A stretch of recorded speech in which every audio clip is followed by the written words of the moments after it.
میں نے نوٹوں کی گڈیوں کو پاؤں سے ایک طرف کر دیا، چیک بک کو لے کر چارپائی پر پھینکا اور گھبرائے اور بوکھلائے ہوئے لالا اگروال کے کاندھوں پر دونوں ہاتھ کا بوجھ ڈال کر کہا، مہاراج آپ تشریف تو رکھیں، مجھے رشوت سے کوئی سروکار نہیں، میں نے کبھی کسی سے رشوت نہیں لی۔ لالا اگروال نے ہاتھ جوڑ کر عاجزی سے کہا، مہاراج یہ رشوت نہیں ہے، یہ تو آپ کی بھیٹ ہے۔ اب اس لالا سے اصل بات کرنے کا وقت آ گیا تھا۔ میں نے یہ تاثر بالکل نہ دیا اور نہ دینا چاہتا تھا کہ میں اسے رازداری میل لے رہا ہوں، بلکہ کسی قدر تحکمانہ انداز میں کہا کہ ہمیں اپنے دفتر کے لیے ایک چھوٹے ٹرانسمیٹر سیٹ کی ضرورت ہے۔ ہم دفتری سرخ فیتے کے چکر میں وقت ضائع نہیں کرنا چاہتے، تمہیں اس ٹرانسمیٹر کی قیمت ادا کر دی جائے گی۔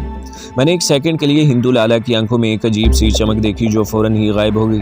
وہ میری تجربے کاری اور چہرہ شناسی کی مہارت تھی کہ میں نے اس تبدیلی کو محسوس کیا، مگر میں نے بھی اسے کوئی اہمیت نہ دی اور اس سے ہر حالت میں چھوٹا ٹرانسمیٹر حاصل کرنے کے لیے اس پر دباؤ ڈالنے لگا کہ اگر اس نے ہمارے آفس کو فوری طور پر سیٹ مہیا نہ کیا تو اسے قانون کے حوالے کر دیا جائے گا۔ کرم چند اگروال ہاتھ باندھتے ہوئے بولا، مہاراج میں پوری کوشش کروں گا، آپ پرسوں میری دکان پر آئیں، بھگوان نے چاہا تو کہیں نہ کہیں سے سیٹ منگوا کر رکھا ہوگا۔ میں نے اسے خاص طور پر ہدایت کی کہ چونکہ یہ سیکریٹ سروس اور بھارت کی سیکیورٹی کا معاملہ ہے، اس لیے وہ کسی سے ہرگز بات نہ کرے۔ اس ہندو لالا کے سر سے جیسے ایک بوجھ سا اتر گیا تھا۔ میں دیکھ رہا تھا کہ پہلے وہ جس قدر گھبرایا ہوا تھا، اب اس کے چہرے پر طمانینت سی تھی۔ میں نے اسے بھی کوئی اہمیت نہ دی، میرا کام ہو گیا تھا۔ مجھے ٹرانسمیٹر کی اشد ضرورت تھی، اپنی ایجنٹ سے ملنے کی بظاہر کوئی صورت دکھائی نہیں دیتی تھی۔ میرا شیواجی ٹریننگ سکول والا مشن ناکام ہو گیا تھا، اپنے باس سے رابطہ بے حد ضروری تھا، یہ میرا قومی اور منصبی فرض تھا۔ کرم چند اگروال نے مجھے یقین دلایا کہ وہ کسی سے بھی اس کا ذکر نہیں کرے گا۔ مہاراج ہم تو آپ کے داس ہیں، جو حکم دے گی ویسا ہی ہوگا۔ میں بڑا خوش ہوا کہ میرا کام بن گیا ہے۔ گاڑی میں بیٹھ کر واپس اپنی کوٹھی میں آ گیا۔ دوسرے روز دفتر گیا تو مجھے سیکٹری نمبر 2 تیواڑی نے اپنے کمرے میں بلا لیا۔ میں اس کا کمرے میں گیا تو وہ دیوار کی طرف پشت کیے کھڑا تھا۔ اس دیوار پر بھارت کا ایک بہت بڑا نقشہ لٹکا تھا۔ وہ میری طرف دیکھے بغیر بولا، ابھی پرائم منسٹر ہاؤس سے چیف انٹیلیجنس آفیسر ٹنڈن کا فون آیا تھا، انہیں تم سے کوئی بات کرنی تھی۔ پھر میری طرف پلٹ کر کہنے لگا، بہتر ہے کہ تم ابھی جاؤ۔ سیکٹری تیواڑی کا چہرہ سنجیدہ تھا، میرا ماتھا ٹھنکا، کہیں مجھ سے کوئی بھول تو نہیں ہو گئی۔ میں نے ایک سیکنڈ میں پچھلے 3-4 دنوں کی ایک نقل و حرکت کا جائزہ لے لیا۔ ایسی کوئی بات نہیں ہوئی تھی، میں یہی سمجھا کہ ہو سکتا ہے مجھے کوئی نیا کام سونپا جا رہا ہو۔ میں گاڑی میں بیٹھا بھارتی پرائم منسٹر ہاؤس کی طرف جا رہا تھا۔ پارلیمنٹ اسٹریٹ سے گھوم کر میں وزیر اعظم کے سیکریٹریٹ میں داخل ہو گیا۔ انتہائی تجربے کار، زیرک اور عیار chief intelligence officer mister Purshottam Das Tandon سنہری فریم والی اینک لگائے اپنی بڑی میز کے پیچھے اونچی کرسی پر بیٹھا کسی فائل کو دیکھ رہا تھا۔ اس نے مجھے کرسی پر بیٹھنے کا اشارہ کیا۔ کشادہ کمرہ ایئر کنڈیشن کی وجہ سے ٹھنڈا تھا۔ فائل بند کر کے اس نے الگ رکھ دی۔ وہ کھدر کے کانگریسی لباس میں تھا۔ اس نے لکڑی کے بکس کو کھول کر مجھے سگار پیش کیا۔ میں نے شکریہ کے ساتھ معذرت پیش کر دی۔ اس عیار ہندو افسر سے میں بہت محتاط رہتا تھا اور ہمیشہ اسے ایک اعلیٰ افسر کا احترام دیتا تھا۔ مسٹر ٹنڈن نے اپنا سگار سلگایا اور کرسی سے ٹیک لگاتے ہوئے ایک طویل سانس لی اور میری طرف دیکھا۔ اس کی آنکھوں میں مجھے ایک اجنبیت سی نظر آئی۔ میرا ماتھا ٹھنکا، کہیں میرا تو کوئی راز فاش تو نہیں ہو گیا۔ مسٹر ٹنڈن نے سگار کو ہلکا سا کش لگایا اور بولا، کیپٹن مہتا تم اگروال الیکٹرانکس کیا کرنے گئے تھے؟ ایک لمحے کے لیے جیسے میری کرسی کو کسی نے ہلا دیا ہو، جیسے زلزلے کا ہلکا سا جھٹکا لگا ہو۔ اس لمحے میں نے اپنے آپ کو سنبھال لیا، میں ساری بات سمجھ گیا۔ اگروال الیکٹرانکس کا مالک قمر چند اگروال یقیناً سینٹرل سیکریٹ سروس کا آدمی تھا۔ سیکریٹ سروس کا ایک اہم رکن ہونے کی وجہ سے معلوم تھا کہ شہر میں کچھ لوگ رضاکارانہ طور پر بھارت ماتا کی خدمت کے لیے یہ کام کرتے ہیں۔ وہ تنخواہ دار بالکل نہیں تھے، چونکہ قمر چند اگروال کا تعلق ریڈیو، ٹرانسمیٹر وغیرہ سے تھا، اس لیے سیکریٹ سروس کا اس سے رابطہ تھا۔ گویا اس ہندو لالا نے میرے سامنے ڈرامہ کیا تھا۔ اس میرے شناختی کارڈ سے میرا نام معلوم کیا تھا۔ میں نے ویسے بھی اسے صاف صاف بتا دیا تھا کہ میرا تعلق سینٹرل انٹیلیجنس سے ہے۔ میں تو اپنے منصوبے پر اپنی حکمت عملی کی روشنی میں کام کر رہا تھا۔ یہ ساری باتیں اپنے ساتھ میرے ذہن میں گھوم گئی اور میں نے خود کو اپنے کیس کی طرح پوری طرح تیار کر لیا۔ اپنے چہرے پر کسی قسم کی گھبراہٹ کے آثار بالکل نہیں دیے اور کہا، سر مجھے اطلاع ملی تھی کہ اگروال الیکٹرانکس کے مالک کا ایسے لوگوں سے ملنا ہے جو غیر قانونی طور پر وائرلیس سیٹ موریشیس، آئی لینڈ اور سری لنکا کو سپلائی کرنے کا دھندا کرتے ہیں۔ میں اسی سلسلے میں تحقیقات کرنے والا تھا۔ مسٹر ٹنڈن پہلے تو خاموش رہے، اپنی چھوٹی چھوٹی تیز اور مقناطیسی آنکھوں سے مجھے تکتے رہے، پھر سگار کی راکھ بڑے سکون سے ایشٹرے میں جھاڑتے ہوئے بولے، تم نے اسے وائرلیس سیٹ کس لیے مانگا جبکہ تمہیں اچھی طرح معلوم ہے کہ تم ایسا نہیں کر سکتے؟ میں نے اپنے موقف پر زور دیتے ہوئے کہا، سر یہ میرا ٹریپ ہے، میں اس سے زیادہ انفارمیشن حاصل کر کے ثبوت حاصل کرنا چاہتا تھا۔ آخر میں سیکرٹ سروس کا ایک ذمہ دار افسر ہوں، ایسی تحقیقات میری ڈیوٹی میں شامل ہیں سر۔ مسٹر ٹنڈن نے سگار کا ہلکا سا کش لگایا اور کہنے لگے، کیپٹن مہتا، مجھے افسوس ہے کہ تم نے ایک ذمہ دار سیکرٹ آفیسر کا ثبوت نہیں دیا۔ جو کچھ تم نے کیا وہ تمہاری ڈیوٹی میں شامل نہیں تھا۔ میں نے گہرا سانس بھرتے ہوئے کہا، ٹھیک ہے sir, I am sorry. Mister Tandon نے کہا، اب تم وہاں کبھی نہیں جاؤ گے، تمہارا کام دفتر میں رہ کر فرائض انجام دینا ہے، باہر ہمارے آدمی کام کر رہے ہیں۔ میں نے اس معاملے کو اوپر تک نہیں پہنچایا، مجھے امید ہے تم آئندہ محتاط رہو گے، اب تم جا سکتے ہو۔ میں نمسکار کر کے چلا گیا۔ میری خوش قسمتی تھی کہ میں نے اس کمینے اگروال سے زیادہ رازداری کے انداز میں بات نہیں کی تھی۔ میں اس سے ایک سیکرٹ سروس کے افسر کی حیثیت سے ہی بولتا رہا تھا، ورنہ اس نے مجھے مروا دینا تھا۔ اگروال کیس تو ختم ہو گیا تھا، مگر میری چھٹی حص نے مجھے خبردار کر دیا تھا کہ مسٹر ٹنڈن کے دل میں ہلکا سا شبہ پڑ گیا ہے۔ یہ شبہ کیا تھا، وہ کیا سوچ رہا تھا، اس بارے میں واضح طور پر میں کچھ نہیں کہہ سکتا تھا۔ میں نے بے حد محتاط رہنے کا فیصلہ کر لیا۔ وائرلیس سیٹ یعنی ٹرانسمیٹر حاصل کرنے کا مسئلہ ابھی تک حل طلب تھا اور مجھے باس سے فوری رابطہ کرنے کی ضرورت تھی، لیکن حالات کے پیش نظر میں نے کچھ دیر کے لیے خاموش رہنے کا ہی فیصلہ کیا۔ ایک ہفتہ خاموشی سے گزر گیا۔ اس دوران دلی میں اپنے ایجنٹ نے بھی مجھ سے رابطہ پیدا کرنے کی کوشش کی۔ 2 بار شام کے وقت میں سیر کے بہانے قلعے کے سامنے والے میدان کی طرف بھی گیا۔ اسی جگہ مجھے اپنا ایجنٹ مجذوب کی صورت میں ملا تھا، لیکن وہ مجھے کہیں دکھائی نہ دیا۔ میں نے اپنے آپ کو دفتر کے کام میں لگا لیا۔ وقت پر دفتر جاتا، کام کرتا، سب سے ملتا، شام کو واپسی پر اپنی کوٹھی میں آ جاتا۔ دن میں ایک آدھ بار سجاتا کا فون آ جاتا، کبھی شام کو وہ اپنی ماتا جی کے ساتھ آ جاتی تھی، تھوڑی دیر بیٹھ کر باتیں کرتی اور چلی جاتی۔ مجھ سے شادی پر اس کا اصرار بڑھ گیا۔ میں ہر بار کوئی نہ کوئی بہانہ بنا کر اسے ٹال دیتا۔ اسی طرح 15-20 دن گزر گئے۔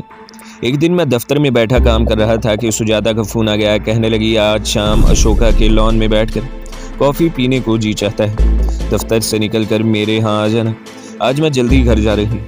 مجھے کیا اعتراض ہو سکتا تھا، ان دنوں ویسے بھی ایک طرح سے خالی ذہن سا ہو گیا تھا۔ سوچا چلو ذرا سجاتا کے ساتھ ہی جی بہل جائے گا۔ شادی کے سلسلے میں میں نے اسے سمجھا رکھا تھا کہ 1 سال تک میری ترقی ہونے والی ہے۔ دفتر سے فارغ ہونے کے بعد میں نے گاڑی نکالی اور سجاتا کے بنگلے پر پہنچ گیا۔ اس کی ماتا جی نے میرا سواگت کیا۔ سجاتا پہلے سے تیار تھی۔ ہم گاڑی میں بیٹھ کر اشوکا ہوٹل میں آ گئے۔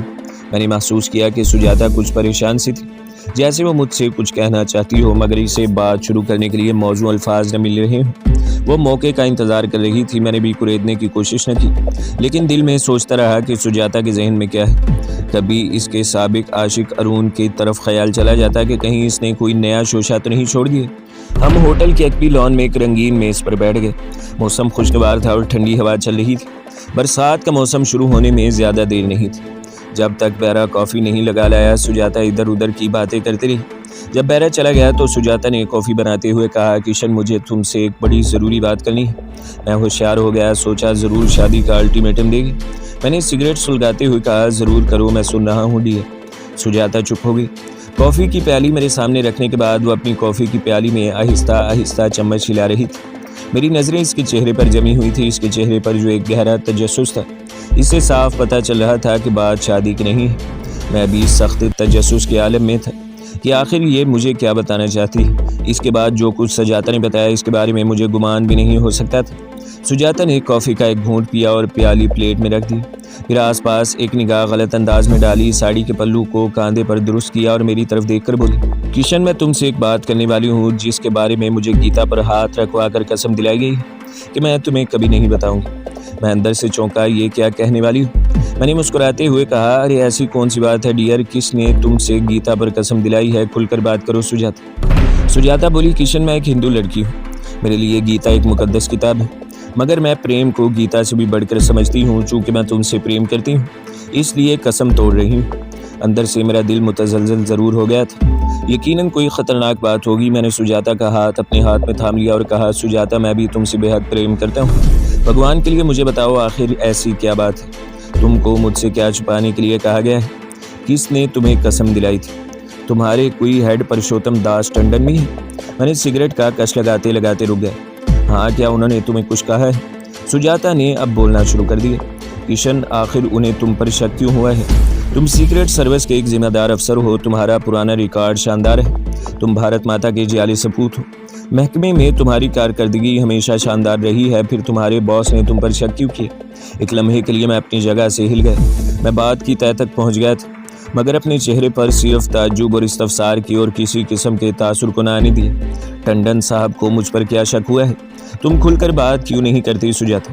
سجاتا نے کہا، آج صبح ٹنڈن صاحب نے خاص طور پر مجھ سے ملاقات کی تھی۔ انہوں نے مجھے اپنے آفس میں بلوایا اور بھارتی ترنگے میں لپٹی ہوئی گیتا کو میرے سامنے رکھ دیا اور بولے، سجاتا بیٹی، یہ گیتا ہے، اس پر ہاتھ رکھ کر دھرم اور اپنے دیش کے نام پر قسم کھاؤ کہ جو باتیں میرے اور تمہارے درمیان ہوں گی اس کا ذکر تم کسی سے نہیں کرو گی۔ میں نے بہت پوچھا کہ آخر ایسی کون سی بات ہے جو وہ مجھ سے کرنے والے ہیں؟ اس پر ٹنڈن صاحب نے کہا کہ بیٹی، یہ نیشنل سیکیورٹی کا معاملہ ہے۔ تب میں نے گیتا پر ہاتھ رکھ کر وچن دیا کہ وہاں جو بھی گفتگو ہوگی اس کا ذکر میں کسی سے نہیں کروں گی۔ پھر مسٹر ٹنڈن نے مجھے کہا، بیٹی، تم جانتی ہو کہ ہمارا سینٹرل انٹیلیجنس کا محکمہ ہے اور ہم پر خصوصی طور پر پرائم منسٹر اور راجدھانی کے علاوہ پورے بھارت ورش کی سیکیورٹی کی ذمہ داری ہے۔ ہم اگر ملک میں دشمنوں کے ایجنٹوں کا سراغ لگانے میں لگے رہتے ہیں اور انہیں گرفتار کر کے پولیس کے حوالے کرتے ہیں تو خود اپنے سٹاف کی بھی سال میں ایک بار خفیہ طور پر سیکیورٹی کرتے ہیں۔ اس کا مطلب یہ نہیں ہوتا کہ ہمیں اپنے سٹاف کے کسی ممبر پر شک ہے، لیکن ہم یہ چیکنگ اور سیکیورٹی انتہائی رازداری سے کرتے ہیں۔ یہی وجہ ہے مس سجاتا کہ ہم آپ کو اعتماد میں لے رہے ہیں، کیونکہ ہم تمہارے منگیتر کیپٹن کشن مہتا کی روٹین کی چیکنگ کرنا چاہتے ہیں۔ کشن میں پریشان ہو گئی۔